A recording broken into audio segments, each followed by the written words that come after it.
Bueno, buenos días, buenas tardes y buenas noches, profesor Arieta. Mi nombre es Rey David Borrego y le vengo a explicar el taller número 13 del protocolo individual de la unidad número 3.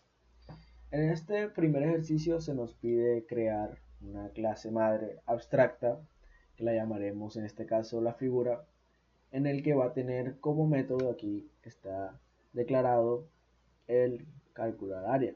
Este método se heredará a las demás clases hijas de esta figura, que vendría siendo las figuras geométricas de rectángulo y triángulo.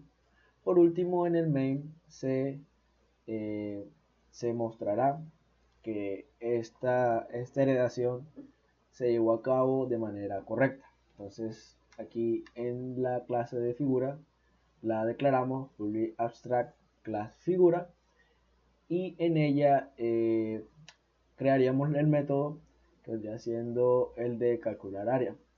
Ya si pasamos al rectángulo, como ve, lo declaramos public class rectángulo extends figura. ¿Qué quiere decir esto? Que hereda el método que se realizó en figura. Entonces, para poder realizar el cálculo del área, tenemos que crear el largo y el ancho. En este caso aquí tenemos el constructor y declaramos las variables que vamos a utilizar, largo y ancho. Pero como ya la tenemos en el main, tenemos que usar this, que vamos a usar son estas variables de acá. Entonces, ya por último tendríamos el override, y gracias a él podemos heredar el método. Entonces, declaramos el calcular área y utilizamos las dos variables que habíamos declarado anteriormente, que vendría siendo el largo y el ancho. Entonces, haríamos la multiplicación y esto vendría a ser lo que retorna esta clase. Pasamos a triángulo. Como ve, también la declaramos public class triángulo extends figura, y para hallar el área de un triángulo tendríamos a utilizar su base y su altura. Aquí la declaramos. En el constructor hacemos que lo mismo con rectángulo, declaramos las bases, la, las variables, y decimos que son estas las que vamos a utilizar y no las del main. Entonces utilizamos el comando de override para traer lo que usamos en lo que declaramos en figura, y utilizamos el método de calcular área. En este caso retornaría la base por la altura ingresada dividido entre 2. Ya aquí en el main ya tenemos lo que vendría siendo las dos figuras.